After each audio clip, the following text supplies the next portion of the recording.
모든 것은 다른 화요일과 다를 바 없이 시작되었다. 아이들은 웃으며 장난쳤고 교사들은 긴 의자에 앉아 이야기를 나누었으며 봄 햇살은 서울 서초구에 위치한 서초초등학교 놀이터의 아스팔트 바닥을 따뜻하게 비추었다. 하지만 30초 만에 모든 것이 바뀌었다. 학교 안전 프로그램에 새로 배치된 K9 독일 셰퍼드 경찰견 민수는 점심시간 놀이터에서 갑자기 멈춰 섰다. 민수는 공을 쫓거나 명령을 따르지 않았다. 대신 그는 놀이터 가장자리 낡은 창고 근처로 돌진했다. 그곳은 평소 누구도 신경 쓰지 않는 구석이었다. 민수는 미친 듯이 땅을 파기 시작했다. 발톱으로 마른 흙을 긁어내고 으르렁거리며 크고 날카로운 지짐으로 놀이터를 몇 초간 조용하게 만들었다. 아이들은 그네를 멈췄고 도시락이 땅에 떨어졌으며 한 교사는 커피잔을 떨어뜨렸다. 모두의 시선이 민수에게 쏠렸다. 본능적으로 뭔가 잘못되었다는 것을 느낀 듯했다. 학교 상담교사 김지은 선생님이 당황한 얼굴로 급히 달려왔다. 민수, 안 돼. 그녀는 단호하게 말했다. 그만해. 하지만 민수는 멈추지 않았다. K9 훈련사인 경찰관 이준호가 잔디밭을 가로질러 달려왔다. 뭔가를 찾았어. 그는 낮은 목소리로 중얼거렸다. 그는 민수의 목줄을 걸었지만 그럼에도 민수는 물러서지 않았다. 앞발로 같은 자리만 계속 팠고 끙끙거리며 흙을 파헤쳤다. 그러다 흙이 움직이며 작고 빛바랜 분홍색 천조각이 드러났다. 처음에는 장난감, 아마도 버려진 인형 신발일 거라 생각했다. 하지만 이준호 경관이 무릎을 꿇고 그것을 흙에서 꺼냈다. 그것은 어린이 운동화였다. 평범한 신발이 아니었다. 분홍색의 아주 작은 왼쪽 신발. 나비 스티커가 낡아 떨어져가는 5년 넘게 판매되지 않은 신발이었다. 놀이터는 얼어붙은 듯했다. 교무실로 돌아오자 침묵이 감돌았다. 교장 박현우가 회의 테이블 위에 종이 냅킨을 깔고 그 위에 신발을 올려놓았다. 이게 그 아이 거일 리 없지. 설마? 누군가 속삭였다. 저 뒤쪽 땅은 몇 년 동안 아무도 사용하지 않았어요.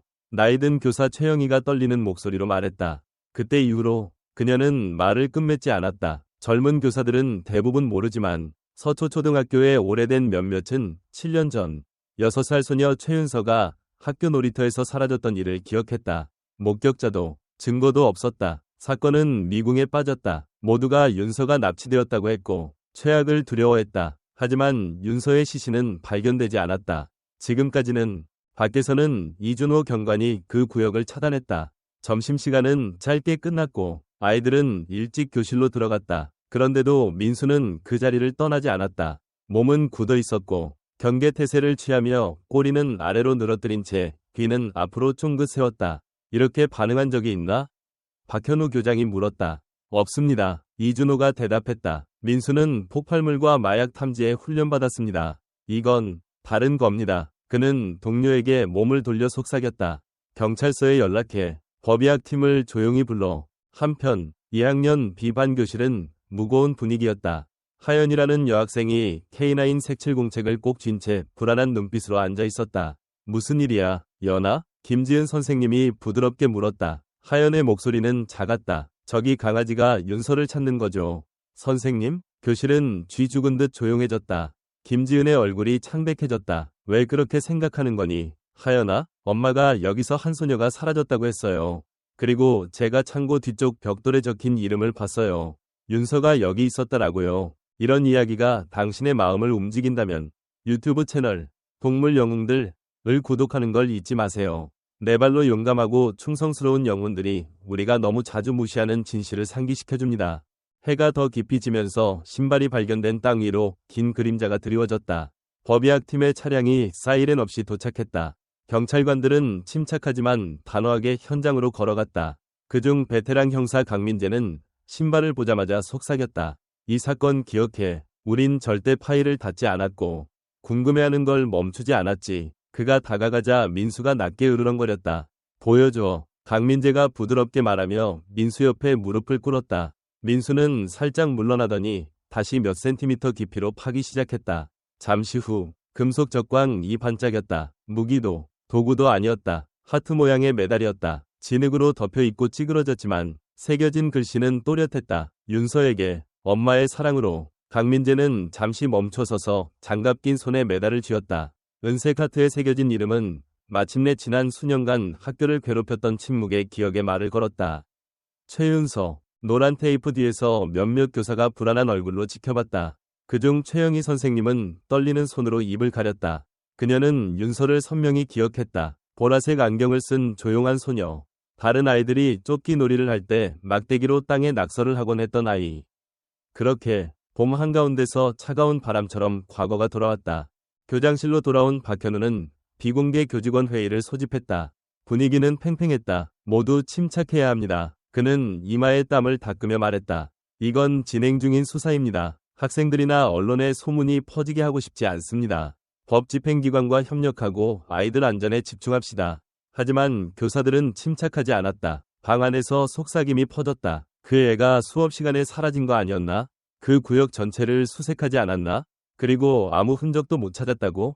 어떻게 그럴 수가 있지? 답은 없었다. 하지만 민수의 끊임없는 집중은 오랫동안 잊혔던 질문을 깨우고 있었다. 밖에서 법의학팀은 발굴 구역을 넓혔다. 깊이 파자 조각들이 나타나기 시작했다. 녹슨 금속 단추, 분홍색 천 조각, 썩어가는 학생증. 이준호 경관은 얼굴을 돌렸다. 불쌍한 아이. 그는 중얼거렸다. 민수는 몇 걸음 떨어져 앉아 꼬리를 말고 눈을 날카롭게 뜨고 있었다. 더는 짖지 않고 관찰하며 기다리는 듯했다. 강민재 형사는 훈련사에게 물었다. 민수가 사람 유골을 찾은 적이 있나? 한 번 있습니다. 이준호가 말했다. 해외에서요. 온두라스에서 산사태 이후였죠. 우리가 시신을 파낼 때까지 그 옆을 지켰습니다. 강민재가 고개를 끄덕였다. 여기서도 아직 끝난 게 아니야. 오후가 되자 소문이 마을 전체로 퍼졌다. 학부모들 사이에서, 문자로, 지역 페이스북 그룹에서 조용히 이야기가 전해졌다. 서초초등학교에서 뭔가가 발견되었다. 오래되고 비극적인 것. 학교 안에서 하연은 조용히 책상에 앉아 다시 그림을 그리고 있었다. 이번엔 한 소녀를 그렸다. 그게 내 친구니? 김지은 선생님이 부드럽게 물었다. 하연은 고개를 저었다. 윤서예요. 그녀가 속삭였다. 그 애가 땅 밑에 있어요. 하지만 강아지가 알아요. 강아지가 기억해요. 김지은은 하연 옆에 무릎을 꿇으며 심장이 쿵쾅거렸다. 하연아, 윤서를 어떻게 아는 거지? 꿈에서 봤어요. 하연이 말했다. 그 애가 숨을 못 쉬었어요. 소리 지르려 했지만 입이 흙으로 가득했어요. 하지만 누군가 오고 있다고 했어요. 털이 있고 불타는 목소리를 가진 누군가. 김지은의 피부가 소름으로 뒤덮였다. 민수였다. 그날 밤 박민재 형사는 사무실에서 오래된 사건 파일을 꺼냈다. 종이 가장자리가 누렇게 변해 있었다. 보고서 첫 페이지에서 윤서가 웃고 있었다. 눈이 반짝이고 앞니 하나가 빠진 양갈래로 머리를 묶은 소녀. 그는 세부사항을 다시 읽었다. 2017년 4월 17일 점심시간에 실종. 마지막으로 목격된 곳은 놀이터 끝. 창고 근처. 보안 카메라 없음. 카메라 고장. 5마일 반경 수색 노력. 결과 없음. 청소부 신문 후 석방. 기소 없음. 마지막 메모는 그를 오싹하게 했다. 증거 부족으로 사건 중단. 어떻게 저기를 놓쳤을까? 학교로 돌아와 이준호 경관과 박현우 교장은 희미한 보안등 아래 서 있었다. 왜 저 구석을 철저히 수색하지 않았지? 이준호가 물었다. 박현우가 머뭇거렸다. 모릅니다. 그때 저는 교장이 아니었어요. 하지만 기록에 따르면 놀이터는 여러 번 조사됐습니다. 청소부 말고 창고에 들어갈 수 있는 사람은 없었나? 몇몇 직원뿐이죠. 박현우가 작게 말했다. 김동현 씨 포함. 이준호가 눈썹을 찌푸렸다. 아직 여기 있나? 아니요. 6년 전쯤 퇴직했어요. 조기 퇴직. 현재 주소 있나? 인사과에 기록이 있을 겁니다. 왜요? 이준호는 점점 커지는 증거품 가방 더미가 있는 현장을 흘끗 보았다. 다시 이야기해야 할 것 같아서요. 그날 저녁 학교 울타리 옆에 뉴스 차량이 줄지어 섰다. 경찰이 현장을 조용히 유지하려 했지만 기자들은 추측했고 학부모들은 답을 요구했다. 하지만 진짜 뭔가를 찾은 유일한 존재는 한마디도 하지 않았다. 민수는 이준호의 순찰차 근처에 서서 귀를 쫑긋 세우고 점점 어두워지는 빛을 바라봤다. 새를 쫓거나 간식을 찾지 않았다. 그는 파헤쳐진 땅을 뚫어지게 쳐다봤다. 마치 아직 말하지 않은 무언가를 누군가 알아차리길 기다리는 듯했다. 그러다 이상한 일이 일어났다. 1학년 은비가 현장을 지나가다 엄마 손을 꼭 잡고 있었다. 윤서를 만난 적 없는 어린 은비는 갑자기 손을 뽑고 민수에게 다가가 작은 손을 그의 머리에 얹었다. 꿈을 꿨어요. 은비가 작게 말했다. 그 애가 고맙다고 전하래요. 이준호는 놀라며 은비를 보았다. 누가 그러던 꼬마야? 은비가 부드럽게 웃었다. 분홍색 신발 신은 언니요. 서초동은 24시간 만에 변했다. 한때 조용하고 단란했던 외곽 동네는 이제 표면 아래에서 긴장이 끌어올랐다. 마치 본대로에서 조용한 폭풍이 몰아치는 듯했다. 학부모들은 아이들을 내려놓지 않고 학교까지 데려갔고 교사들은 점심시간에도 교실 문을 잠갔다. 몇 년간 말 안 하던 이웃들은 밤늦게까지 소문을 문자로 주고받았다. 모두 같은 질문을 했다. 누가 윤서를 묻었을까? 경찰서에서 강민재 형사는 박현우 교장이 이메일로 보낸 오래된 인사 파일을 뚫어지게 보았다. 김동현, 그가 중얼거렸다. 전 청소 보조, 2017년 4월 28일 퇴직, 윤서 실종 11일 후, 징계 기록도, 불만도 없었다. 아무것도 없었다. 다만 인사 파일에 붙은 노란 메모지 하나, 김동현 이상 행동, 보일러실에서 울음, 소음 견딜 수 없다고 함, 익명 직원 신고, 2017년 5월, 강민재는 열쇠를 집어들었다. 아침 중반, 이준호와 민수가 학교로 돌아왔다. 발굴구역은 메워지고 덮였지만 공기에는 여전히 무겁고 경계하는 에너지가 떠돌았다. 민수는 창고벽 근처를 킁킁거렸다. 천천히 한 바퀴 돌더니 멈췄다. 앉았다. 이준호의 눈썹이 찌푸려졌다. 여기에도 뭐가 있다고 말하는 거지. 응? 민수가 한 번, 두 번, 크고 급하게 짖었다. 이준호는 무전기에 대고 말했다. 창고 뒤쪽에 지하 레이더 필요합니다. 우선순위로 2학년 B반에서 하연은 다시 그림을 그리고 있었다. 김지은은 하연이 진정하도록 창가에 조용한 공간을 마련해 주었다. 하지만 하연의 책상을 지나가다 그녀는 멈춰 섰다. 종이에 그려진 그림, 또 윤서였다. 하지만 이번엔 혼자가 아니었다. 윤서 옆에는 청소부 유니폼을 입은 키 큰 그림자가 있었다. 얼굴은 비어 있었지만 손에는 열쇠 뭉치가 들려 있었다. 그림 아래 하연은 떨리는 글씨로 썼다. 그가 그 애를 가두고 열쇠를 버렸어요. 한편 강민재는 서초동 외곽의 작은 집으로 차를 몰았다. 집은 외진 곳에 비스듬히 서 있었고 페인트는 벗겨지고 정원은 방치된 상태였다.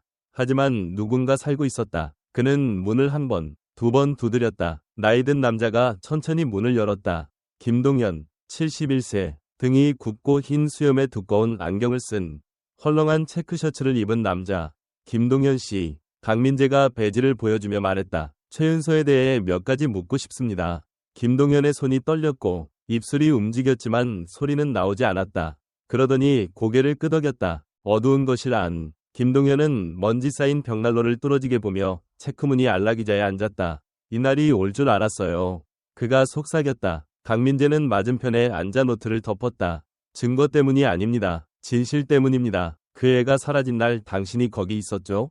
마지막으로 그 애를 본 사람 중 하나였죠? 왜 아무 말도 안 했나요? 김동현이 몸을 앞으로 숙이며 얼굴이 일그러졌다. 그 애가 갔는지 몰랐어요. 너무 늦을 때까지. 그는 깊게 숨을 들이쉬었다. 그 애는 창고 뒤에서 그림을 그리곤 했어요. 거기가 유일하게 조용한 곳이라고 했죠. 그날 그 애가 거기로 가는 걸 봤어요. 별 생각 안 했죠. 하지만 뭔가를 들었어요. 비명소리. 아마도 뒤로 달려갔지만 그 애는 없었어요. 찾았어요. 신이 아시죠? 찾았어요. 하지만 아무도 날 안 믿었어요. 제가 덮으려 한다고 했죠. 그래서 입 다물었어요. 떠났죠. 왜 경찰에 들은 걸 말하지 않았나요? 두려웠으니까요. 저를 비난할까봐. 그리고 누군가 잊으라고 했어요. 누구? 김동현이 눈물을 글썽이며 올려다보았다. 이름은 몰라요. 직원은 아니었어요. 구청에서 온 손님이라고 했죠. 조용히 하라고 했어요. 강민재의 팔털이 곤두섰다. 뭔가 잘못되었다. 학교로 돌아와 레이더팀이 창고 뒤쪽 땅을 스캔하기 시작했다. 금속 물체, 약 35cm 깊이. 기술자가 보고했다. 잠금 상자일 가능성. 이준호는 불안하게 지켜봤다. 민수는 근처에 조용히 앉아 있었다. 팀이 파자 녹슨 오래된 도시락 통이 나왔다. 단단히 잠겨 있었다. 안에는 부러진 열쇠 뭉치와 사진 한 장. 오래되고 흐릿하며 가운데가 구겨진 사진. 하지만 얼굴은 틀림없었다. 회색 셔츠를 입은 남자가. 이어서 그는 오래된 사진을 찍은 사람이 누구인지 알아내려고 했었다. 사진 속 남자는 보통의 얼굴이었다. 갈색 머리, 마른 체구, 단추 달린 셔츠. 그의 미소는 편안해 보였다. 그들은 전국 데이터베이스를 통해 사진을 확인했다. 전과 기록도, 고용 기록도, 운전면허도, 지문도 없었다. 마치 그가 존재하지 않았던 것처럼. 하지만 아이들은 그를 기억했다. 경찰서의 안전 면담실에서 김지은은 하연과 하연의 엄마와 함께 앉아 있었다. 트라우마 상담 전문가가 있었지만 하연은 두려워하지 않는 듯했다. 그녀는 그림 종이를 꼭 쥐고 침착하게 질문에 답했다. 하연아, 네가 그린 그림 속 남자에 대해 더 말해줄 수 있니? 강민재가 부드럽게 물었다. 하연이 고개를 끄덕였다. 그 사람은 항상 이름 없는 목걸이를 했고 박하 냄새가 났어요. 박하? 상담가가 되풀이했다. 오래된 껌 같은 냄새요. 그리고 파란색 번개 무늬가 있는 운동화를 신었어요. 그게 자기를 빨리 달리게 해준다고 했어요. 강민재가 몸을 앞으로 숙였다. 그 사람이 너랑 이야기한 적 있니? 하연이 머뭇거렸다. 제 노래소리가 예쁘다고 했어요. 언젠가 상자를 나르는 걸 도우러 오라고 했죠. 하지만 민수가 짖어서 제가 대답하기 전에 도망갔어요. 민수가 그를 쫓아냈어요. 김지은의 손이 무릎 위에서 굳었다. 민수가 짖었을 때 그 사람이 뭐했니? 하연이 그림을 내려다보았다. 화난 것 같았어요. 하지만 잠깐이었어요. 그러고는 웃으면서 갔어요. 서초초등학교로 돌아와 이준호와 민수는 그 주에 10번째로 학교를 돌았다. 민수야, 이준호가 작게 말했다. 넌 진짜 귀신 같은 놈이야. 하지만 민수는 창고 근처에서 다시 멈췄다. 한 번 낮고 의도적인 멍 소리를 냈다. 그러더니 빙글빙글 돌지 않고 창고에서 교직원 주차장까지 직선으로 왔다 갔다 했다. 이준호가 유심히 보았다. 뭐 하는 거야, 친구? 그는 깨달았다. 경로였다. 민수가 흔적을 쫓고 있었다. 박현우 교장이 오래된 보안 영상을 검토하던 중 강민재가 사무실로 들어왔다. 2017년 4월 모든 기록이 필요합니다. 강민재가 말했다. 방문자, 배달, 작업 주문, 자원봉사자 로그, 놓친 게 있는지 알고 싶습니다. 박현우는 지쳐 보였다. 우리가 가진 건 다 검토했어요. 하지만 뭐죠? 하드드라이브 하나가 없어졌어요. 그 해의 오래된 감시 백업 중 하나요. 재활용된 걸로 추정했죠. 강민재가 인상을 찌푸렸다. 추정입니까? 확인했습니까? 모릅니다. 박현우가 인정했다. 그때 IT 부서는 외주를 많이 줬어요. 임시 직원, 인턴 같은 거요. 그리고 아론이 그중 하나였나요? 시스템에 없어요. 하지만 위스프테크라는 회사에서 온 오래된 송장을 찾았어요. 처음 들어보는 곳이에요. 이제 운영 안 하죠. 그거 볼 수 있을까요? 박현우가 빛바랜 출력문을 건넸다. 강민재는 송장 맨 아래 이름을 읽고 굳었다. 서명, 아론 P. 성은 없고 P만 휘갈겨 썼다. 그날 저녁, 주 사이버범죄부서는 위스프테크를 네바다의 가상사서함으로 추적했다. 임시계약에 사용된 유령 회사일 가능성이 컸다. 전화는 끊겼고 EIN 번호는 가짜였다. 하지만 우편 기록에 따르면 이 회사는 최소 2개 주의 4개 학교와 연결되었다. 각 학교마다 미해결 아동 실종 사건이 있었다. 그리고 이제 처음으로 그들은 패턴을 찾았다. 한편 민수와 이준호가 창고와 직원 주차장 사이를 걷던 중 민수가 갑자기 배숙으로 돌진했다. 3번 크게 짖었다. 이준호가 천천히 다가갔다. 처음엔 쓰레기처럼 보였다. 나뭇잎, 부서진 플라스틱, 진흙. 하지만 그 아래 묻혀있던 작은 금속 배지.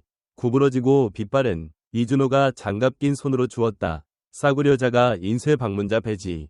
이름, 아론 피어스. 회사명 없음. 유지보수만 적혀 있었다. 민수는 앉아서 쳐다봤다. 잡았다. 이준호가 속삭였다. 강민재는 이름을 데이터베이스에 입력했다. 마침내 부분 일치 결과가 나왔다. 아론 피어스라는 이름으로 10년 전 플로리다에서 사업 허가를 신청한 기록.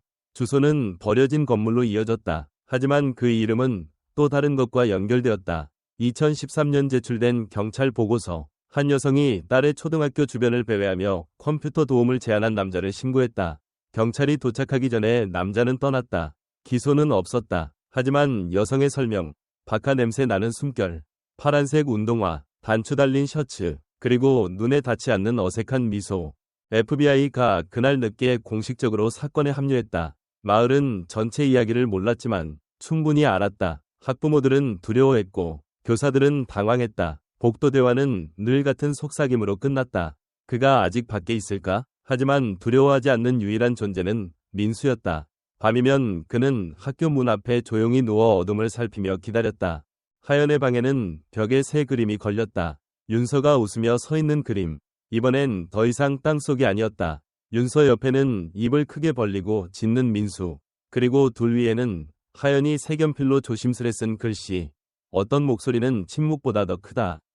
해가 뜨기 전 강민재의 침대 옆 탁자에서 전화가 울렸다. 모르는 번호. 그는 받았다. 강민재 형사입니다. 단호한 여성 목소리. 연방 요원. FBI 그레이스 말러리 요원입니다. 피어스 수사를 맡았습니다. 서초초등학교에서 만나고 배지를 가져오세요. 강민재는 벌떡 일어났다. 뭐라도 찾았나요? 만나면 설명하죠. 하지만 지금 말해줄 건 당신이 쫓는 남자는 유령이 아닙니다.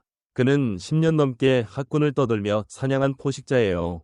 그리고 당신의 K9 덕분에 우린 마침내 그를 막을 방법을 찾았을지도 몰라요. 학교는 이상할 정도로 고요했다. 아침 안개가 놀이터 위로 낮게 깔려 비밀처럼 느껴졌다. 말러리 요원은 기대 옆에 서서 번호판 없는 SUV 보닛 위에 노트북을 열어놓았다. 그녀는 강민재에게 다가가 화면을 돌렸다. 암호화된 메시지 포럼에서 찾았어요. 아동 착취 네트워크가 모이는 곳이죠. 사용자 이름이 피어스의 유령 회사로 등록된 오래된 도메인과 일치해요. 어젯밤 두 마을 떨어진 공공도서관 와이파이에서 로그인 기록을 찾았습니다. 강민재의 눈이 가늘어졌다. 가까이에 있군요. 말러리가 엄숙하게 고개를 끄덕였다. 그가 맴돌고 있다고 봅니다. 지켜보고 있어요. 강민재는 학교 건물을 보았다. 그는 아직 끝내지 않았어요. 2학년 B반에서 하연은 창밖을 내다보며 그림 종이를 무릎에 올렸다. 김지은은 만화책을 읽고 있었지만 하연은 듣지 않았다. 그녀는 나무들을 관찰하며 기다렸다. 어젯밤 꿈에서 윤서가 다시 말했다. 그가 돌아올 거야. 윤서가 속삭였다. 그가 뭔가를 잃었고 그걸 원해. 점심시간. 이준호는 민수를 가까이 두었다. 민수는 이상하리만치 긴장했고 장난치거나 침착하지 않았다. 그는 공기를 킁킁거리며 귀를 움직이고 주변을 살폈다. 그러더니 갑자기 끌었다. 천천히. 민수. 이준호가 으르렁거리며 목줄을 꽉 잡았다. 하지만 민수는 배달용 측문으로 돌진했다. 철망 울타리 밖에 모자를 쓰고 회색 후드를 입은 남자가 서 있었다. 너무 침착하고 너무 익숙했다. 이준호의 본능이 깨어났다. 이봐. 그는 소리치며 달리기 시작했다. 남자는 뒤를 돌아 잠깐 쳐다보더니 골목으로 사라졌다. 6명이 경관과 드론팀이 지역을 수색했지만 남자는 증발하듯 사라졌다. 차도, 발자국도, 이름도 없었다. 하지만 민수는 계속 흔적을 쫓아 학교 뒤 배수구까지 갔다. 최근 나뭇잎이 흐트러져 있었다. 그 안, 흙 속에 꽂힌 밀봉된 봉투. 주소는 없었다. 메모지 하나만. 그 개가 내일에 끼어들지 말라고 해. 그날 오후 조용히 봉쇄령이 내려졌다. 전면적이 아니라 예방 차원이었다. 아이들은 눈치채지 못했다. 교사들은 훈련이라고 들었다. 하지만 박현우는 더 잘 알았다. 그는 문을 잠근 뒤 교직원을 모아 명확히 말했다. 우린 증거를 남기지 않는 자와 맞서고 있습니다. 수년간 법 집행을 5걸음 앞서간 자죠.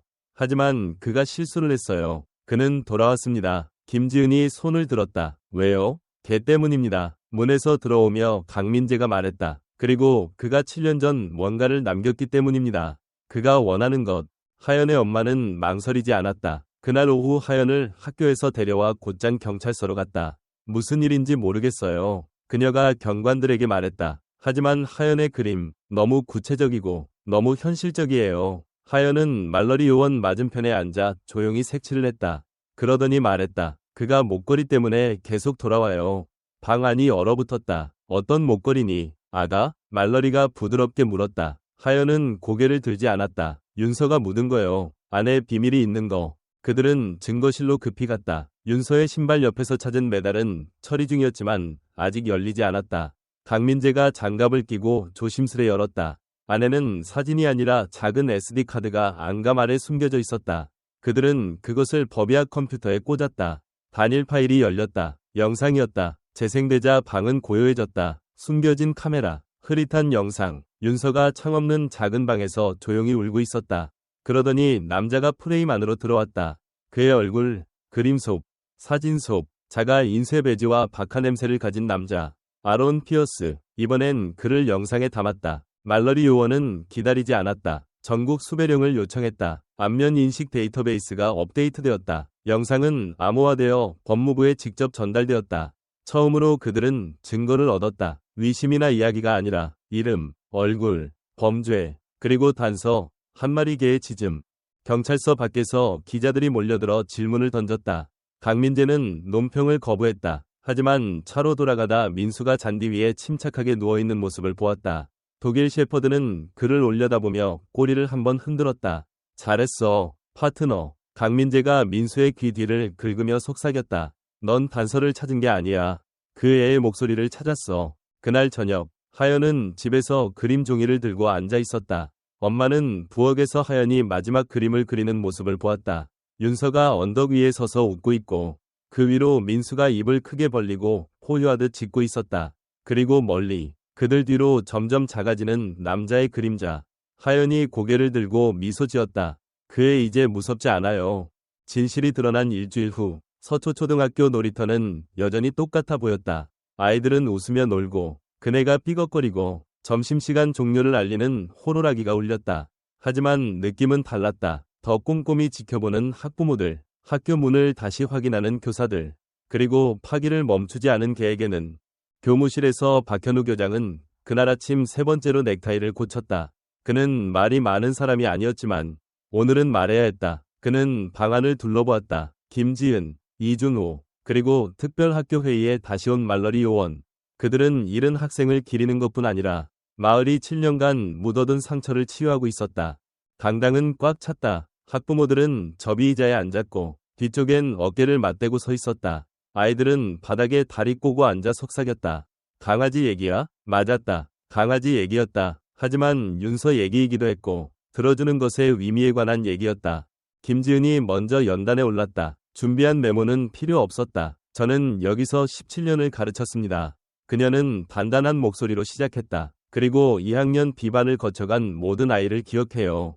어떤 아이는 몇 년 머물렀고 어떤 아이는 한 계절만 있었죠. 하지만 한 소녀는 사라진 후에도 오랫동안 우리 마음에 남았어요.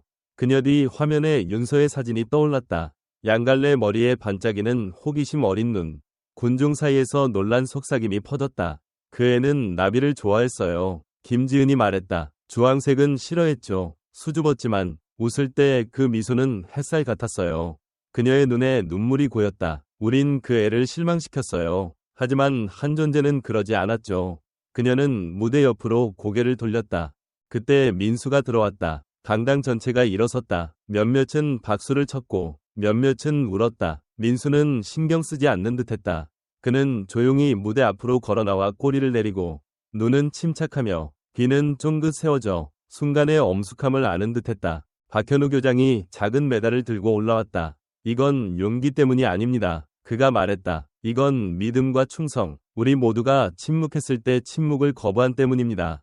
그는 메달을 민수의 조끼에 부드럽게 달았다. 거기엔 이렇게 적혀 있었다. 당신이 준 목소리를 위해. 다음은 말러리 요원이었다. 그녀는 많은 이가 두려워했고 들어야 했던 사실을 확인했다. 아론 피어스라는 남자는 메달의 영상과 안면 인식으로 공식적으로 신원이 확인되었다.